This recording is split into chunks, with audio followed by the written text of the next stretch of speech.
शुक्रिया शुक्रिया शुक्रिया।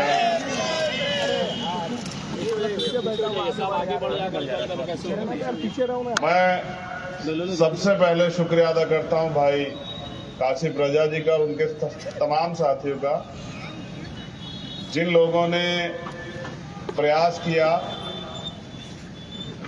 कि वो आवाजें जो हक और अधिकार के लिए उठती हैं उनको इकट्ठा किया जाए। मैं दिल की गहराइयों से शुक्रिया अदा करता हूं उनकी पूरी टीम का कि उन्होंने एक अच्छा प्रयास किया, हमें अवसर दिया यहां आने का और अपनी बात रखने का। और जो संचालक साथी अभी वो कह रहे थे मजमे को लेके, तो मैं बस उनसे ये कहता हूं कि जंग में कागजी अपदात से क्या होता है, जंग में कागजी अपदात से क्या होता है, हौसले लड़ते हैं तादाद से क्या होता है, कोई फर्क नहीं पड़ता। जिस दिन हमारे सब लोग जाग जाएंगे उस दिन शायद मजमू की जरूरत ही नहीं पड़ेगी।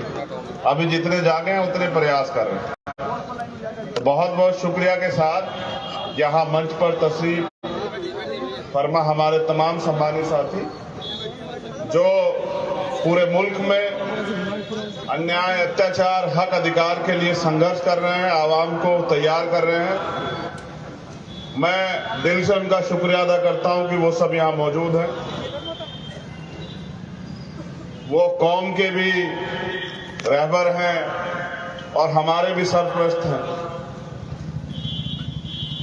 क्योंकि मेरे सामने समय की समस्या है। मेरे दिल में तो बड़ी इच्छा थी कि आपके साथ लंबे समय तक रहूं, लेकिन समय और समस्याओं के कारण मुझे अपनी बात रख के यहां से जाना पड़ेगा। बस मैं अपने कम समय में ये कहना चाहता हूं कि मैं उस हक की उस हर लड़ाई में, जैसे आप दुआ में कहते हैं ना कि आपकी जायज दुआएं कबूल हो, मैं हक की हर एक लड़ाई में आपके साथ हूं और खून का कतरा भी देने के लिए तैयार हूं, कभी कमजोर नहीं पड़ने दूंगा। बस अपने नौजवान साथियों से दरखास्त करता हूं कि मेरे जाने के बाद वो अपनी कुर्सियां ना छोड़े, वो यहीं डटकर मेरे जाने के बाद जो लोग हमारे सम्मानित मजमे से खिताब करेंगे उनको सुने, सिर्फ सुने नहीं उनकी बातों पर अमल करें और जो वो दिल से चाहते हैं उसको करके दिखाएं। यही आज के मुल्क के जो हालात है उसमें करने की जरूरत है। और यही आपका प्यार होगा कि अगर आप अपनी कुर्सी पे मेरे जाने के बाद डटे रहते हैं तो मेरा प्यार और मजबूत हो जाएगा झारखंड के प्रति, जमशेदपुर के प्रति, कि उन्होंने मुझे मेरी बात को माना। सम्मानित साथियों, मुल्क के हालात आज बहुत खराब और हालात मुर्गों जैसी जो पकड़ा जाता है वही चिल्लाता फड़फड़ाता, बाकी लोग तमाशा देखते रहते हैं। क्योंकि हम एक बड़े आंदोलन को, एक बड़े लक्ष्य को हासिल करने की तरफ निकले हैं, मगर हमारे लोगों को लगता है कि वो आसानी से मिल जाएगा। तो मांगने से सिर्फ भीख मिलते, अधिकार छीनने पड़ते हैं और जिनको छीनना है उनको अपने अंदर ताकत बनानी पड़ेगी और ताकत एकता से बनेगी, इत्तेहाद से बनेगी। और इस एकता का प्रयास हम लोग कर रहे हैं कि हमेशा से इस लोकतंत्र में जब से भारत आजाद हुआ तब से ठगे गए लोग और उससे पहले से ठगे आते लोग, हमारे यहाँ कहावत है कि आजमाए हुए को आजमाना नहीं चाहिए। जिनको आप आजमा चुके उनको आजमाना बंद कीजिए और जो लोग लड़ते हैं, लड़ना चाहते हैं, लड़ने का हौसला रखते हैं, उनका साथ दीजिए। अगर इस बात को आप अपने दिल में जगह दे दे तो मैं कहता हूं कि इनकलाब में कोई देर नहीं है। देश के अंदर एक ऐसा इनकलाब आएगा कि हर जालिम को जवाब मिलेगा। और मैं राहत इंदौरी साहब की कुछ लाइन लिख के लाया हूं, क्योंकि मैं तो एक सिपाही हूं, वो एक शायर थे, मैं एक सिपाही हूं, लेकिन उनकी वो लाइन आज के नाजुक हालात पे बड़ी फिट बैठती है और मेरी इच्छा है कि वो लाइनें मैं आपके सामने जरूर रखूं। और मेरे दिल से ये इच्छा थी कि मैं उन लाइनों को आपको जरूर सुनाऊं। गौर कीजिएगा, अभी तो गनीमत है सब्र मेरा, अभी गनीमत है सब्र मेरा, अभी लबालब भरा नहीं। वो मुझको मुर्दा समझ रहा है, वो मुझको मुर्दा समझ रहा है, उसे कहो मैं मरा नहीं। वो कह रहा है, ये गौर करना, और ये सच है कि वो कह रहा है कुछ दिनों में मिटाकर रख दूंगा नस्ल तेरी। वो कह रहा है कि कुछ दिनों में मिटाकर रख दूंगा नस्ल तेरी। है उसकी आदत, है उसकी आदत, डरा रहा है मेरी फितरत, डरा नहीं हूं। ना कल डरे, ना आज डरे और ना डरेंगे। ये मुल्क हमारा, और इस मुल्क में हम स्वाभिमान सम्मान के साथ जिएंगे, हक अधिकार के साथ जिएंगे। मैं समझता हूं कि आज हालात हमारे फेवर में नहीं है, लेकिन हमेशा हालात ऐसे नहीं रहेंगे। जिस दिन हमारे लोग दुश्मन को समझ जाएंगे, दोस्त को समझ जाएंगे और अपनी जिम्मेदारी को समझ जाएंगे, जिस दिन वो लोग हक अधिकार के लिए लड़ने के लिए आ जाएंगे, मैदान में उतरेंगे, तो मैं पूरी जिम्मेदारी से कहता हूं कि दुश्मन में इतनी हिम्मत नहीं कि वो हमारे सामने खड़ा हो जाए। वो भाग खड़ा होगा, वो पीछे से वार करता है, वो धोखे से वार करता है। मैं अपने भीम आर्मी के नौजवान साथियों से कहना चाहता हूं, जमाना तुम्हारी तरफ देख रहा है, तुम्हारे कंधों पे बहुत बड़ी जिम्मेदारी। एक तरफ बांटने वाले लोग हैं, एक तरफ जोड़ने वाले लोग हैं। मैं आपसे उम्मीद करता हूं कि झारखंड में जो एकता होनी चाहिए थी बहुत दिन पहले, जो नहीं बन पाई, जो धर्म जाति के नाम पे बांट के दुश्मन राज कर रहा है, उसको जवाब देने का समय आ गया। ऐसे हालातों में, नाजुक हालातों में लोग उम्मीद करते हैं कि लोग खड़े हों और बाएं फैला के अपने भाइयों का इस्तकबाल करें, स्वागत करें और एकता बना के एक दूसरे के हाथ पकड़ के साबित करें कि अब हम इनकी बातों में नहीं आने वाले। मैं ये कहना चाहता हूं पूरी जिम्मेदारी से, मेरा तजुर्बा है, मैंने पढ़ा इतिहास को कि मुल्क में कभी दंगे नहीं होते। मैं दंगों का जिक्र नहीं करना चाहता क्योंकि ये एक षड्यंत्र है। दंगे इसलिए कराए जाते हैं कि जो कौम तरक्की करना चाहती है वो तरक्की से ध्यान हटा के दंगों की तरफ, अपनी सुरक्षा की तरफ सोचती रहे। और दंगे हमेशा ये नेता कराते हैं जिनको दंगों से फायदा होता है। हमें बट के कभी फायदा नहीं हो सकता है, हमें जुड़ के फायदा हो सकता है। ये जमहूरियत है, जिनका वोट है उनका राज होना चाहिए, मगर जिनका वो वोट है उनके हाथ ऐसे फैले हुए। ये दंगे इसलिए कराए जाते हैं कि जिससे नफरत बढ़ती रहे और नफरत के शिकार हम लोग होते रहे। हमें समझना पड़ेगा। और जिस दिन मेरी समझ में मुझको हजरत मौलाना सज्जन नोमानी साहब जैसे लोगों ने समझाया और बताया कि ये इनके सबके पीछे कौन है, मेरी समझ में आया तो मैंने समझाना शुरू किया। आज हालात ऐसी है कि आज हमारे लोग नहीं लड़ रहे हैं एक दूसरे से। आज उनको समझ आया कि भाई कौन है और दुश्मन कौन है। इस बात को आगे बढ़ाने की देर है और दुश्मन के किसी भी साजिश में, उसके किसी भी झूठी बातों में आने की ना देर। अब उनकी बातों में ना आके अपनी हक अधिकार की लड़ाई को आगे बढ़ाना। मेरे साथियों ने बताया, कहा गया यहाँ विपक्ष की सरकार है। मुझे भी लगा अच्छा कि विपक्ष की सरकार है, यहाँ तो मेरे लोगों के हालात बड़े अच्छे होंगे।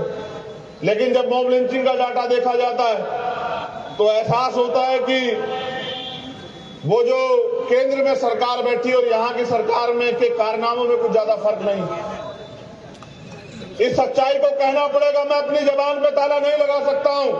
मैं गुलाम नहीं हूं किसी का, और ना ही मैं किसी से जो है मैं किसी के आगे झुकना पसंद करता हूं। सच कहूंगा, और सच ये है कि यहाँ की सरकार भी हमें कीड़े मकोड़े समझ रही है।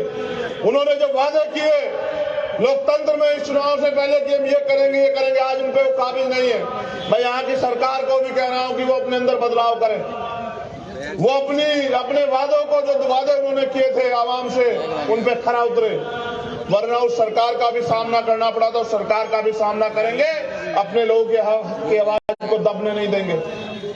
एक बहुत बड़ी घटना पे आपका ध्यान आकर्षित कराना चाहता हूं, यहाँ की छोड़ दो, यहाँ के साथियों ने कल रात से बताया कि परमिशन नहीं दे रहे थे, तो मैंने उनसे कहा कि देखो एक विपक्षी सरकार है जो परमिशन नहीं देती।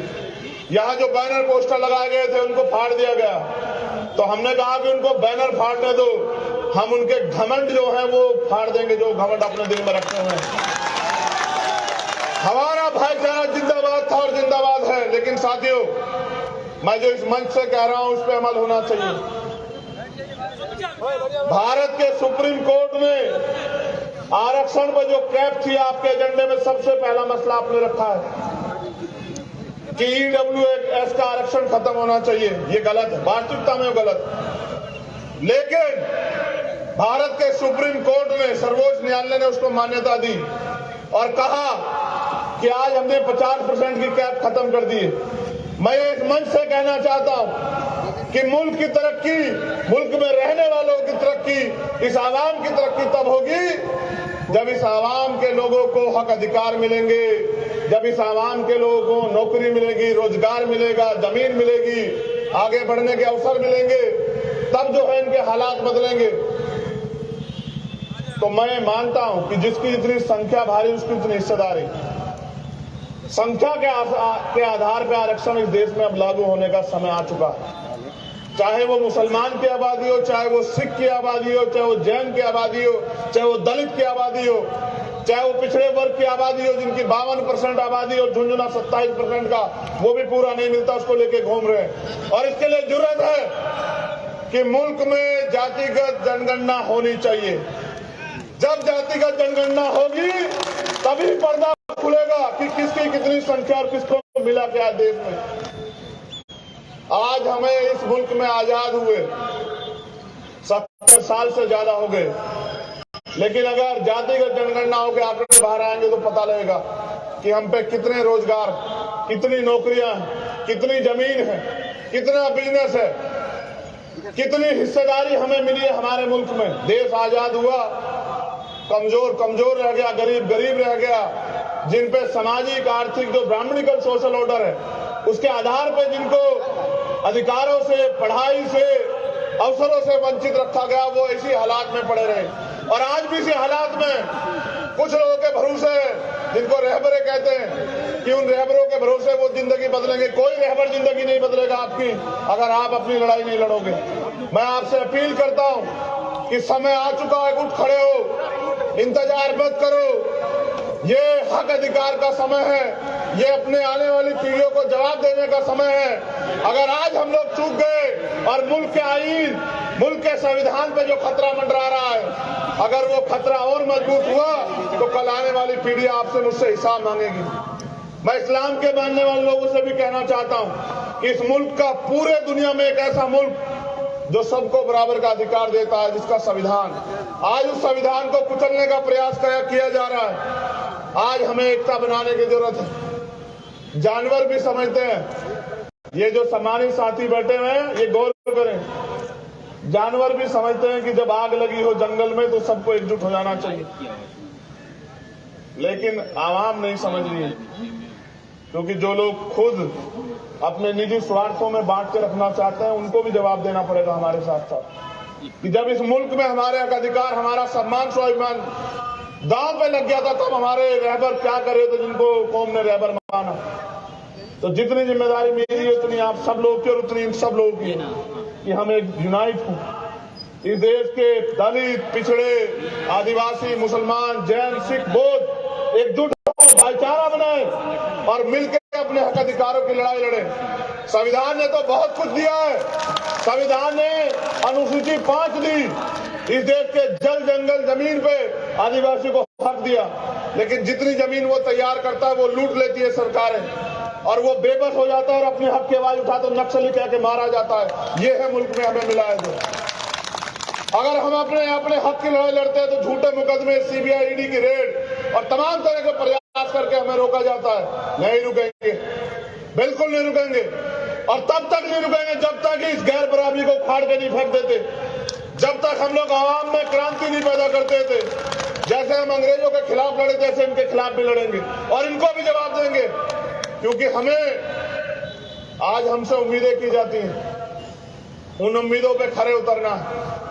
और मैं सरकार से मांग करता हूं, यहां आईबी इंटेलिजेंस के लोग होंगे, LIU के लोग होंगे, पुलिस के लोग होंगे, कहना वजीर आजम से, वजीर आजम ही हुए ना, है मुख्यमंत्री, कहना मुख्यमंत्री से कि मॉब लिंचिंग पे 2 महीने के अंदर कानून पास करो, और नहीं करोगे तो फिर करेंगे तुम्हारा भी सामना रांची के मैदान में। आप तैयार हैं?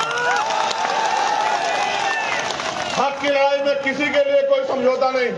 आपने वादा किया था मेरे लोगों से, जो भाजपा की सरकार में मॉब लिंचिंग होती है वही है आपकी सरकार में, और फिर आपका क्या फायदा मुझे बताइए। हटा देंगे। अगर नहीं सुधरोगे तो आपके सामने भी लड़ेंगे संवैधानिक रूप से, लेकिन जवाब देना पड़ेगा। मुख्यमंत्री जी, आपने जो वादे किए थे कि हम करेंगे, और हम करेंगे, कब करेंगे? बीच में भी आपकी सरकार से डावाडोल हो रही थी, आपके कर्मों की वजह से। हमारे लोगों ने तो पूरा इंतजाम किया था कि आप बैठे रहें कुर्सी पे। इसलिए आपसे कहना चाहता हूं कि हमारे जो मुद्दे यहाँ की इस अधिकार रैली ने रखे हैं, उनको आप अपने जहन से अपने साथियों के साथ मिलकर उनको अमल में लाएं और उन पे कुछ अच्छा करके दिखाएं। और आपसे कहना चाहता हूं, मैं तो नाउम्मीद हूं इन लोगों से। उसका कारण है कि हमेशा ठगे गए और फिर उम्मीद करके बैठते, फिर ठगे जाते हैं। तो मैं नाउम्मीद उन लोगों से हूं, लेकिन आपसे नहीं। आपसे कहना चाहता हूं कि इस लड़ाई में अब समय आ चुका है एक दूसरे का हाथ पकड़ के आगे बढ़ने का, और मैं निराश नहीं करूंगा आपको। मेरा वादा है, मैं यहां समाज से वादा कर रहा हूं, निराश नहीं करूंगा। आप 1 कदम चलोगे तो 100 कदम चलूंगा, आप 100 कदम चलोगे तो 1 लाख कदम चलूंगा, और आप नहीं भी चलोगे तो भी जब आपकी तरफ कोई आंख उठेगी उसको जवाब देने के लिए आपका भाई आपके साथ खड़ा रहेगा पूरी जिम्मेदारी के साथ। बस अमल में लाइए और अपनी जिम्मेदारी को समझिए। समय किसी के लिए नहीं रुकेगा, ना मेरे लिए ना आपके लिए। कल हम सबको जाना है, ये निजाम जो आया है उसको जाना है, लेकिन दुनिया क्यों याद रखे आपको मुझे बताओ। यहाँ इंसान भी पैदा होते हैं और जानवर भी पैदा होते हैं, लोग अपने लिए भी जीते हैं। याद उसको किया जाता है जो दूसरों के लिए जीता है। तो दूसरों के लिए, यानी कि दूसरे भी, वो दूसरों में भी अपने जो उम्मीद करके बैठे कोई हमारे लिए लड़ेगा, कोई बोलेगा। ऐसे हालातों में एक शायरी हमारे साथी अधूरी छोड़ गए हैं, उस शायरी को भी पूरा कर देता हूं कि ये सूरज चांद सितारे मेरे साथ में रहे, ये सूरज चांद सितारे मेरे साथ में रहे, जब तक आपके हाथ मेरे हाथ में रहे, और हाथ से टूटकर गिर जाए वो पत्ते नहीं है हम, आंधियों से कह दो औकात में रहे। ये अभी मेरी गाड़ी पे 2 दिन पहले एक जगह हमला किया गया, उनको लगता है डर जाऊंगा। याद कर रखना कि डर जाऊंगा तो मर जाऊंगा। आजाद जिया हूं, आजाद मरूंगा। ये मुल्क मेरा है, और इस मुल्क की तरक्की के लिए, इस मुल्क में रहने वाले अपने लोगों के लिए अगर कोई कीमत चुकानी पड़ी तो तैयार हूं। बहुत बहुत शुक्रिया। जय भीम, जय जोहार, अस्सलाम वालेकुम, सत श्री अकाल, नमस्कार।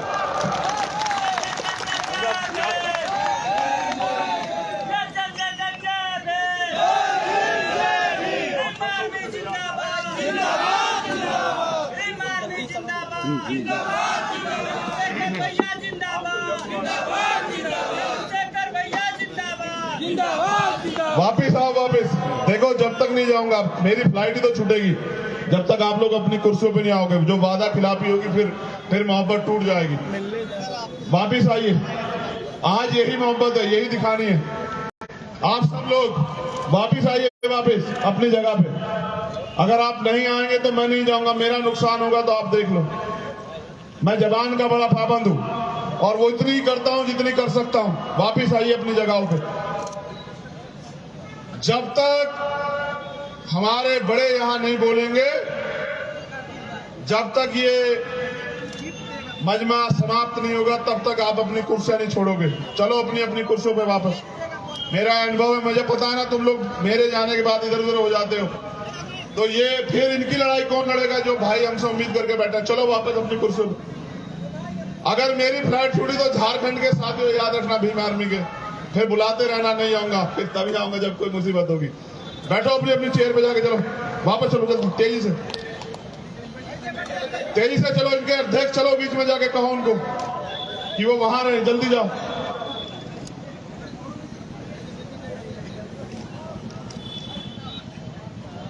बहुत शुक्रिया, इस मोहब्बत के लिए शुक्रिया। हमारा भाईचारा जिंदाबाद, हमारी एकता जिंदाबाद, और मुल्क में आज की तहरीक को भी याद रखा जाएगा और आने वाली तहरीकों को भी, जिस दिन हम इनकलाब पैदा करेंगे। धन्यवाद। बहुत बहुत शुक्रिया।